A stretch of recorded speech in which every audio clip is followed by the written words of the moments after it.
Chris here from Friendly Frenzy Games, and today we're coming at you with some beginner tips for early gameplay in a game that we just picked up called Dredge. So one of the first things that we learned early on in our playthrough of Dredge is just how important time is and really how and when it's impacted. So in Dredge, the day doesn't get later by sitting still or reading the Encyclopedia, or even having conversations with NPCs.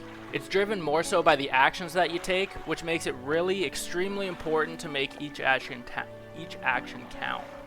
A little planning ahead with this helps tremendously.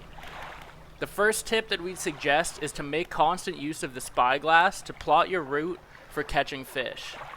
The Spyglass is a useful tool because it helps you clearly identify the type of fish that's found in a section of disturbed water, but it also lets you know whether or not you've got the proper equipment on board to be able to fish there. Again, because time is valuable, this is super helpful so as to not waste precious daylight traveling to and from a fishing location that ultimately you're not going to end up benefiting from. Another tip is to catch as many different types of fish as early as possible to begin to start filling out the entries of your encyclopedia. We found that shallow fish are typically worth more money, but they're a little more awkward to store, but it also requires an investment up front of $75 so that you can purchase a weighted line to be able to fish these types of fish. Ultimately, that's not unlocked until you have access to the shipwright, but once she's been unlocked, it really does pay dividends over continuing to catch coastal fish, which is the only thing that's available to you from this out of the starting gate. So if you've done any fishing at all, or if you've seen enough of these Dredge videos, you may have noticed that there's a different fishing game almost for every type of fish, depending on what you're catching. They're all very similar in nature and objective, but really the goal is to hit as many of the green spots as possible, as these provide a speed boost and ultimately decrease the amount of in-game time that it's going to take you to collect your catch. Similarly, if you miss these green spots, it's going to turn them red and you aren't able to actually do anything for a few seconds, which ultimately slows you down and it's going to cost you more daylight. If you miss enough of these in a row, you're going to lose your catch entirely. One other thing with these mini games is you want to make a special note of the yellow spots because these are much more infrequent, but they represent the trophy catches of these specific fish. They're worth much more than the average fish to the fishmonger, and this is ultimately going to bring you more money in during their sale. And also one thing to note is that by hitting the yellow spot on the minigame is going to make it an instant catch.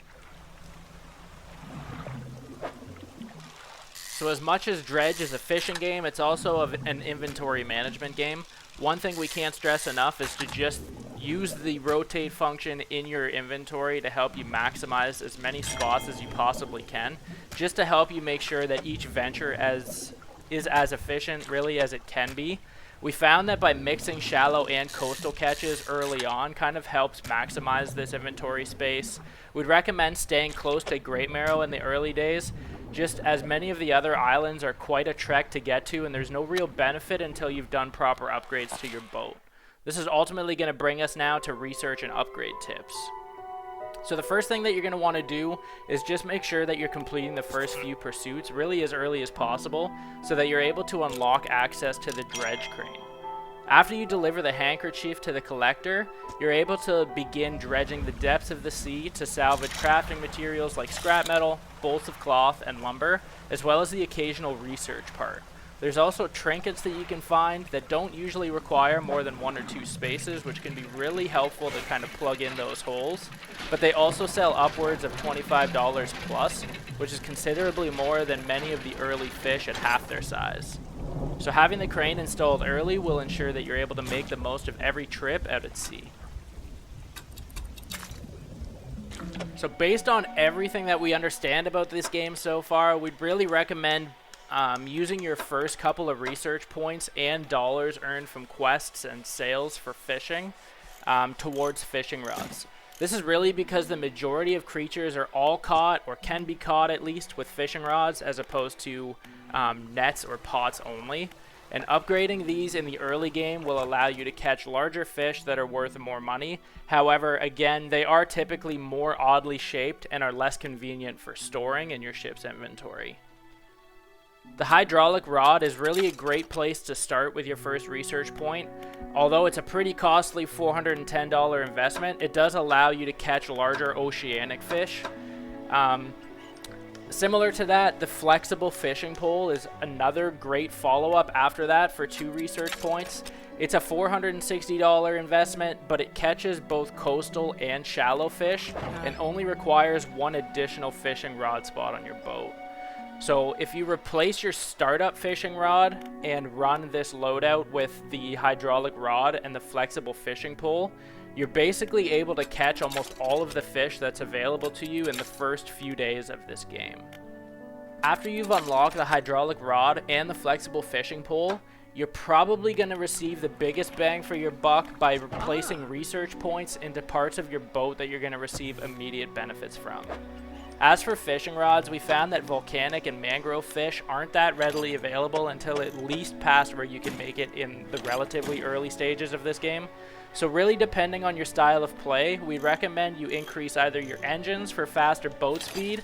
This will help you cover more ground and travel faster while your in-game time is sped up. Or if you like tempting fate and fishing at night, increase your lights for added visibility. This is really going to help you prevent hull damage from running into rocks, but it also slows the amount of panic that you're going to quickly rack up by being on the water at night.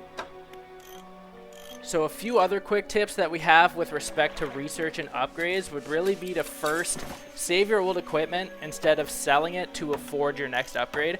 We were burned by this quite a few times. Unless you're really sure that you're not going to need it again, I would definitely recommend kind of holding on to it and just putting it in storage.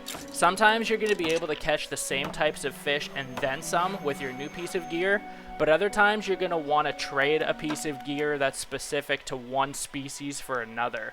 If you hold on to it in storage, you're able to make sure that you can manipulate your inventory a little bit. Some of them are like 2 spaces versus 3. Sometimes you need those additional spaces. Sometimes you need that specific piece of equipment for a specific species. So we would definitely recommend holding on to it. And this is just basically because it's cheapest to store your old equipment until you can find a direct replacement, because you're going to end up selling it ultimately for half of what you paid for it. We would also recommend that you make the upgrades at night when you've completed your day and can afford to rest, really, because uninstalling and reinstalling new gear costs upwards of a few hours per action. So, I mean, it can take, 2 hours to uninstall and 3 hours to reinstall. And this can severely impact and limit what you're able to accomplish in a day at sea before it gets too dark. After you've unlocked the dry dock, you'll be able to increase the designated inventory spaces on your ship to let you install larger equipment and also hold more cargo. As we recommended spending early research points on fishing rods, we'd suggest upgrading the fishing rod space upgrade at the dry dock as well, followed by either the engines or lighting based on what you've chosen to research.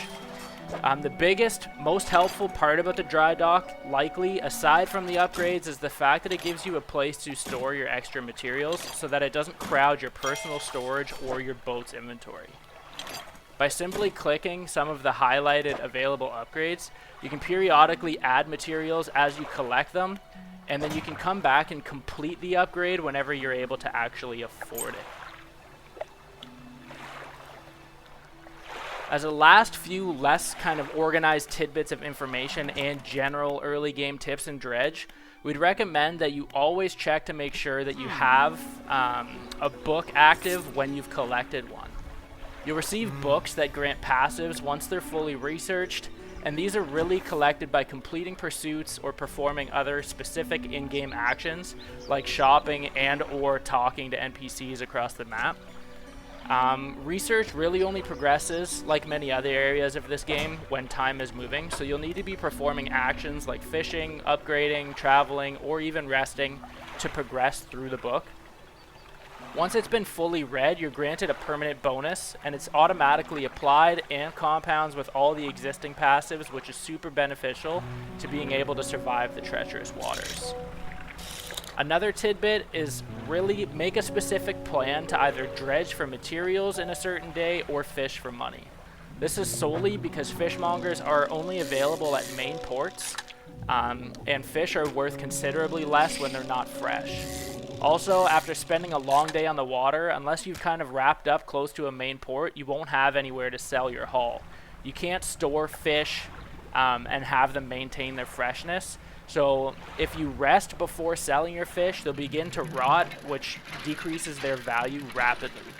Whereas if you set out for a day of dredging the depths for materials, trinkets, other resources, you're able to store these materials at any port, since really you have the ability to access your shared storage from anywhere. These materials also obviously don't spoil. So we haven't really spent too much time out at night as of yet, but what we can say is that the boats that you see floating around at night and honking horns back at you, they definitely aren't boats. We kind of learned that the hard way, thinking that maybe they were trader boats or, you know, additional quests, but we found that early on in the game, you're really only able to sustain 3 points of hull damage before any early upgrades. So just make sure you're very careful navigating your way back to a dock. Avoiding rocks and other obstacles that you might be able to hit, and then especially these sea monsters. Super frustrating having a day's work be thrown overboard or have your ship sunk entirely, especially because you don't have the methods to escape the madness of that quite yet. Another thing too is that we found a bunch of patches of red fog that kind of float above the water, and we realized that these increase your panic meter. Really, once your panic meter is full up at the top of the screen, the eye meter, or the eye itself, will begin to pulse red, and you'll have even less visibility as well. And then it seems that there's a greater chance of running into more sea monsters when your panic meter is full.